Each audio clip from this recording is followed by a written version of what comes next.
This is Talking Chaos with Warlock Fred and Condor. Thank you for listening.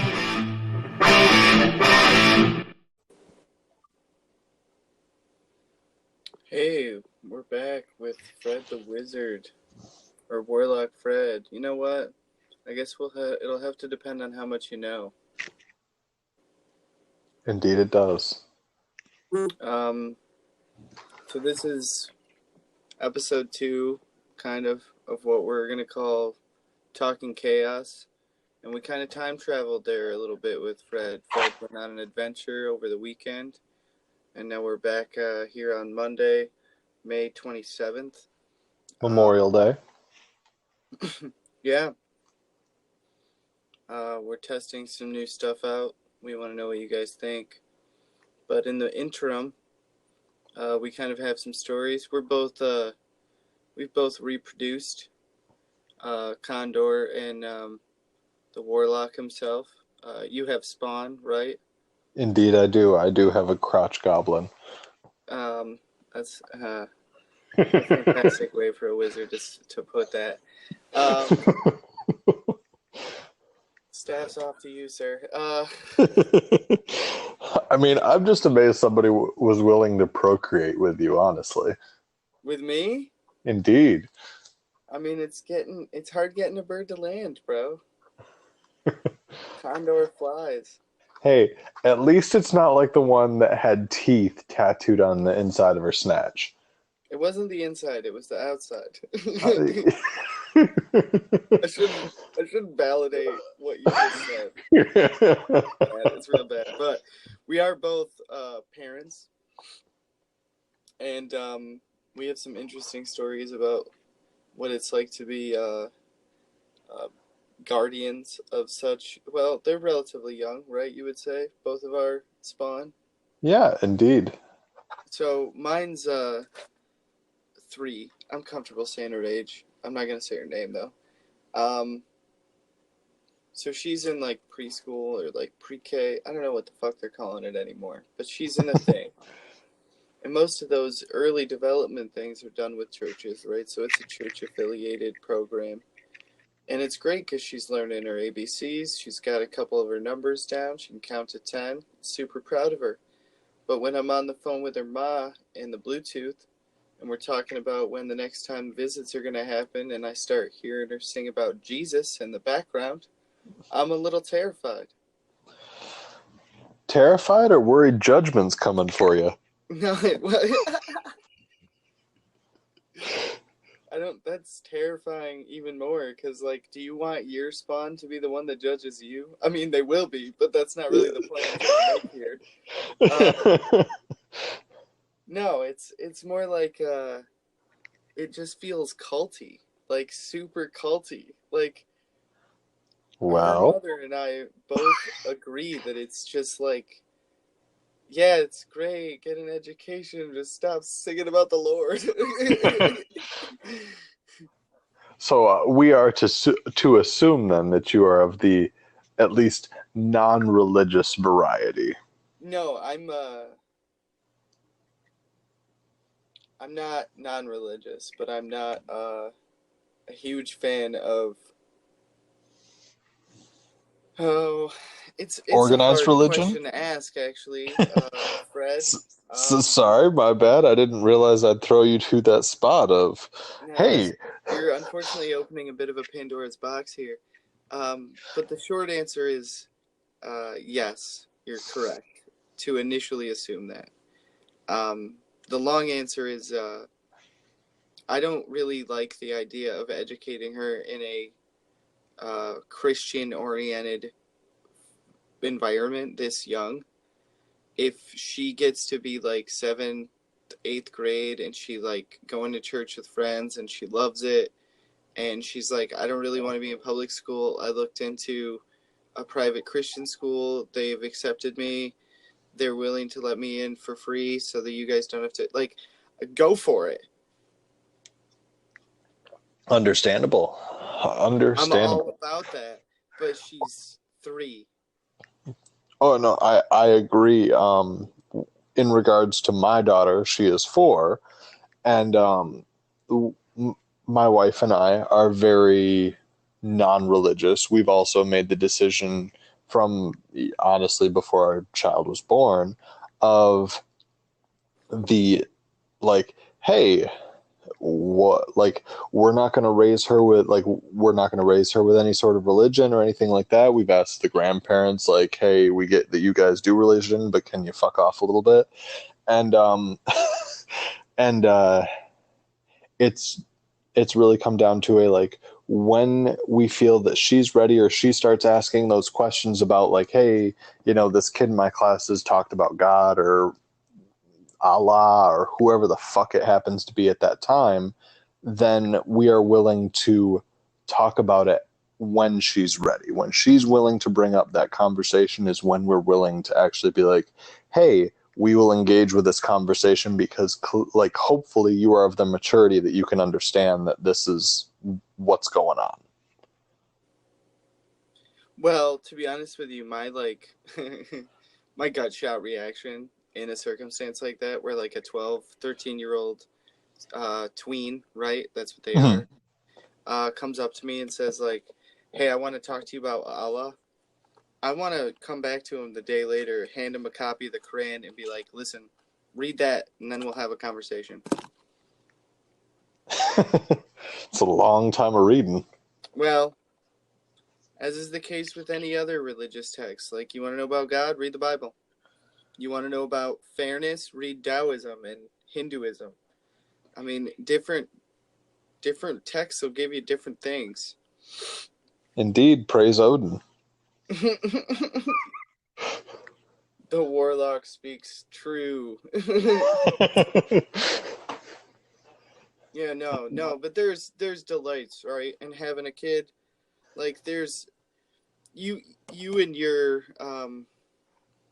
the creator of your spawn are still together. You still try to operate as one unit.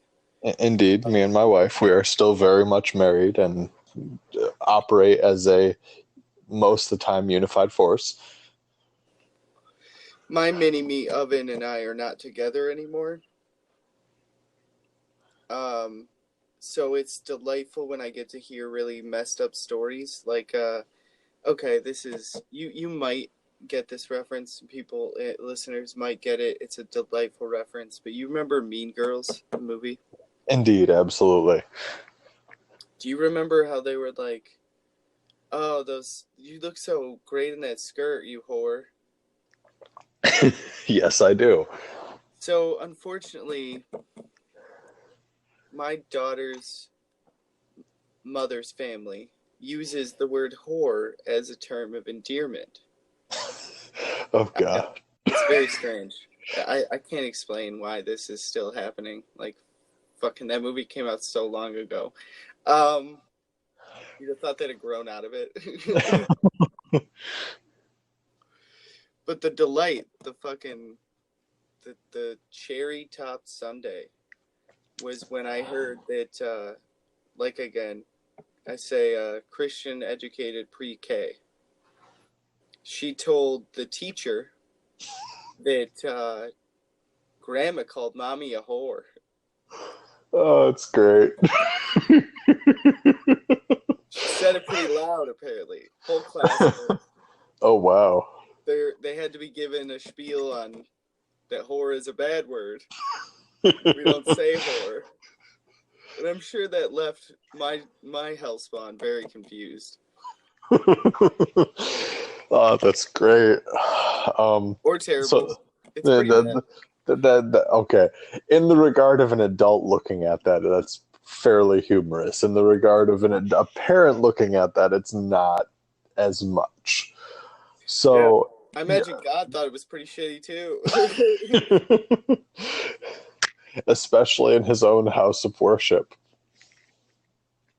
Yeah, I want to say it was like a church annex, but sure, yeah. Let's go with that. So, to caveat off of that,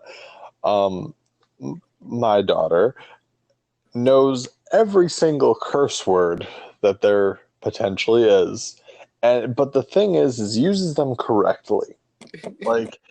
Like, hey, she dropped a weight on her foot. Oh shit!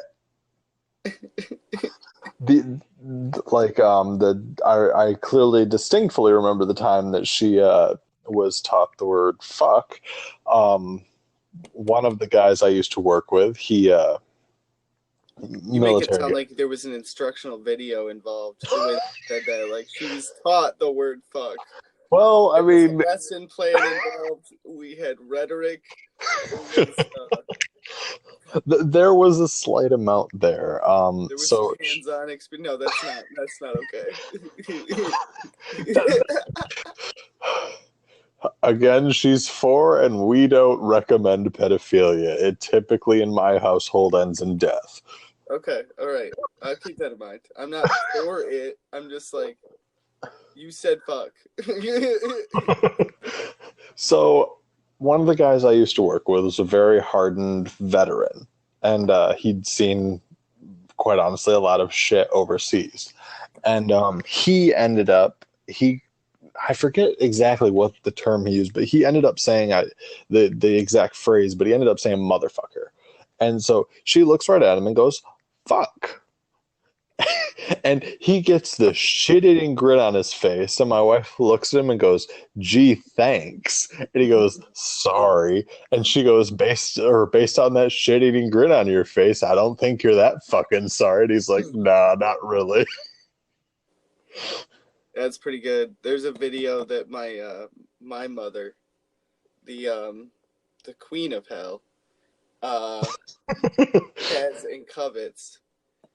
I love my mother to death, but I only say queen of hell because there's no rational reason why she loves this video so much. But it's a clip of my daughter saying the word "God damn it." She's looking right in the camera and she says, "God damn it." And her mother says, "Sydney." Oh, I'm shit. Well, whatever. I won't say it again. I don't believe Do you. not say that word. And she goes, I say, God damn it. God damn it. God damn it. He says it with such vigorosity and fucking passion. Toward the end there, I'm like, oh, she's got it, man. She fucking nailed that last one. Yep. 42 Wallaby Way. Sydney. She loves that movie. Uh, Yeah, kids are great. They didn't tell you. You're like, they're... There are no instruction manuals with children. And so for example, we had a couple of friends at my last unit that I was attached to, that were like, oh, hey, we're thinking about getting pregnant. Would you have any suggestions? And I looked at them. Don't. No. I was like, well, yeah, originally it was don't. Because, I mean, That's I was like, hilarious. Right. I looked at him. I was like, if you like sleep, don't. But if you don't mind it or you're really determined on it, let me give it to you this way. You need to set an alarm for 48 hours. You need to set an alarm every hour and a half. And you need to wake up every hour and a half and be awake for 45 minutes every hour and a half to be able to feed this monster, change this change the shitty diaper of this monster, and then burp it, rock it back to sleep, and then get another 45 minutes of sleep. But you need to do this for 48 to 72 hours, and then you will truly understand if you're ready to have a child. Yeah, but you end up doing that for But for a year. For us, I think it was 3 months. And then she kind of and then I'll be honest, my wife breastfed, and we were she was just like, hey, chuckled from the teat of goodness. Well, I mean, it was more like the Tormund Giant's Bane, the 10 years old giant teat flying out. Fuck, that's hilarious. Jesus Christ, I wasn't prepared. I got smoke in my notes. Holy fuck, that burns. That's not funny. Oh, man. Are you alive? That's not... Don't laugh at my torture. I mean, to be fair, Oh. You did kind of do this to yourself. Oh, no. I think it's sorcery. I blame your your wizardry powers. Fucking ass hat. I uttered no incantation. Yeah, whatever. Fucking flying the coop, bro. Finding a new birdhouse. Yeah, I'm ravening the fuck out of this joint, bro. I mean, I'm a wizard, not the king of all. Yeah, alright, so Ron the Great. Well, what did you think? What do you think of being a parent, Fred? It is simultaneously the most amazing and frustrating thing at the exact same time. Mostly because, like, for example, allow me to give you this wonderful, amazing story of my daughter, where she comes up to me one day and she goes, "Daddy, why are we human?" and I have to look at this wonderful, beautiful little girl and say, "Well, honey, Daddy received a primitive education, and so I don't have the correct answer for you today. But come back to me when you're like 12, and maybe we can talk about this, because right now I got nothing." and my wife looked at me and she's like, "Yep, that's how I'd answer it too." Why are we human? Why are we human? Like, Daddy would have had a hard day at work today with paws. That's why we're human. Yeah, thumbs are the shit. Yeah, like, it's not even like oh, hey, why is the sky blue? Like, I can explain that away. But, like, why are we human? Well, fuck, you got me, kid. Hold on, let me ask Google. How do you explain away the sky is blue? Honestly, for the child, hey, the ocean's blue, so the sky is blue. Jesus. You simpleton. You know that light refraction and everything like that. I'm aware of light refraction and everything like that. But for a 4-year-old, you're just like, I'm not gonna try to explain that to something that's brain is so tiny and primitive.